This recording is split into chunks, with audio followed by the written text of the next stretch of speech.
What's up, everybody? Eyes on the state. All right, we got one here.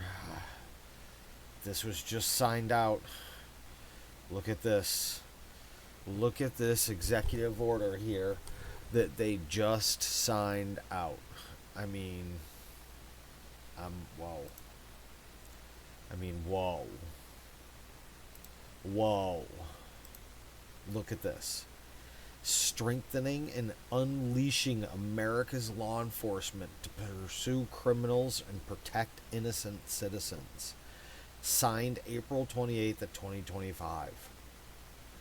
Purpose and policy. Safe communities rely on the backbone of heroism of a tough and well-equipped police force.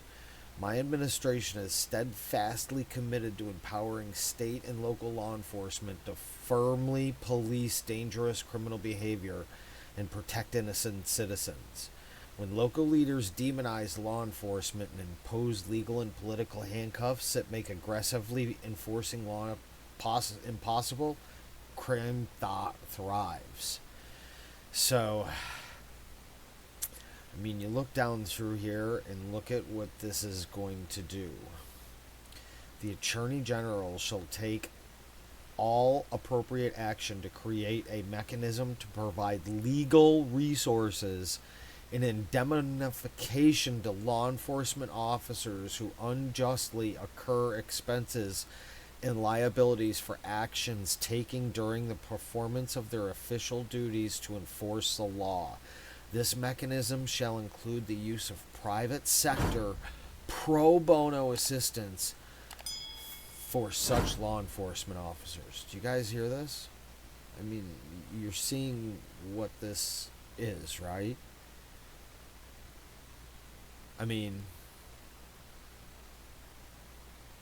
Empowering state, local law enforcement, appropriate heads, provide the new best practices to state and local law enforcement to aggressively police communities against all crimes.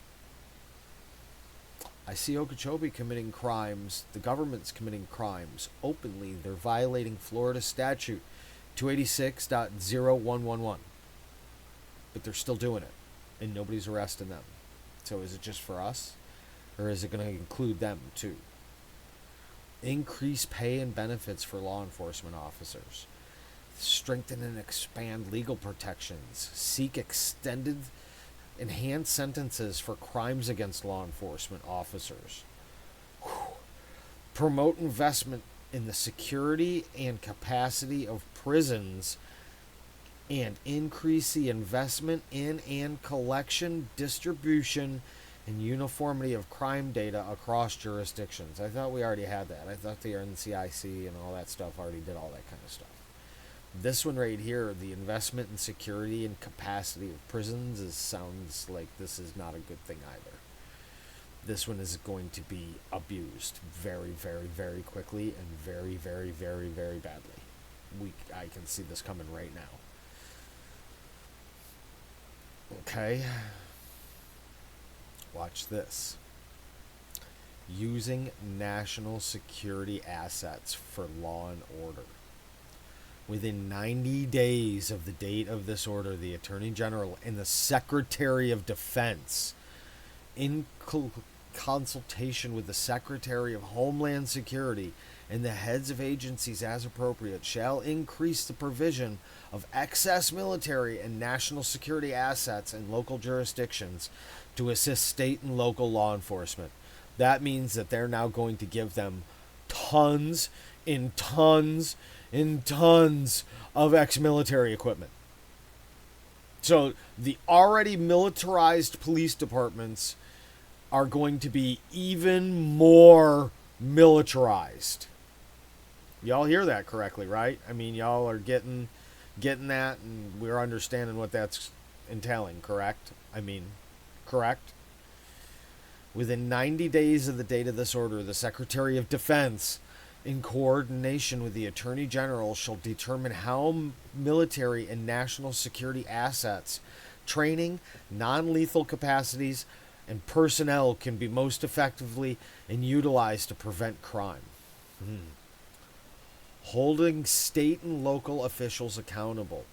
The Attorney General shall pursue all necessary legal remedies and enforcement measures to enforce the rights of Americans impacted by crime and shall prioritize prosecution of any acceptable violations of federal criminal law with respect to state and local jurisdictions whose officials A. willingly or unlawfully direct the obstruction of criminal law by directly and unlawfully prohibiting law enforcement officers from carrying out duties necessary for public safety and law enforcement, or unlawfully engaging in discrimination or civil rights violations under the guise of diversity, equality, and inclusion initiatives that restrict law enforcement activity or endanger citizens.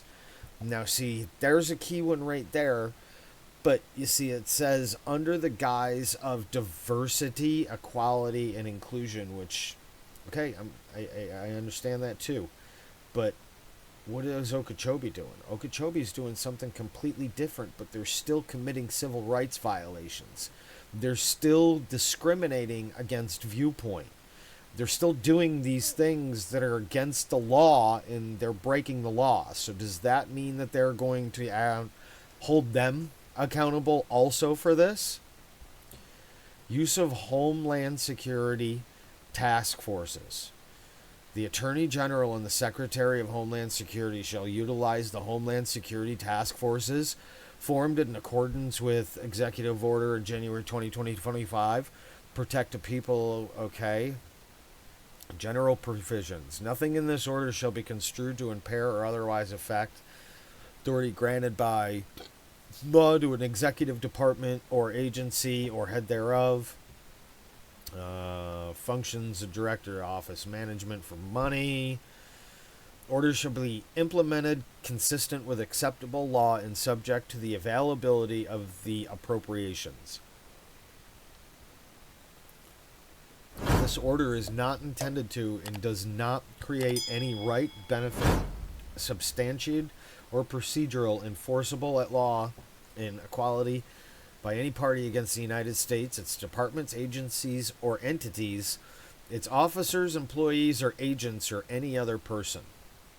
You know, that's one thing that I hear a lot all the time. Like, why is the United States set up like a corporation? That's a question I'm just going to throw out there. Because that right there, that writing that they've got right there under C kind of makes it sound like the structure of a corporation. That's what you would talk about when you've got a corporation and you've got a corporate entity. I didn't think the government was a corporation and a corporate entity, but I guess that's another discussion for another day. The Department of Justice shall provide funding from this order's publication in the Federal Register. Donald Trump, White House, April 28th, 2025. So, I'm going to put a link to this below so you guys can see this yourself and read this yourself. And why don't you let me know what you think of this down in the comments below. And let's discuss this, because I haven't seen anybody in our circle discussing this yet. And this is some serious implications all the way around for both sides of the aisle. Middle, left, right, up, down, center, wherever you are. This has got some serious implications for us. So, let me know what you think down in the comments below. Make sure you hit that subscribe button and that bell so you get notified every time that I go live and every time I post a new video. Because as you see, we got a lot of content coming out again now. So we're going to be back all the time. We'll be in this. So, you guys, Eyes on the State. Hit that like, hit that share, hit that subscribe, hit that bell. Let you know. Leave me a comment below. I'll talk to you all soon. Stay tuned.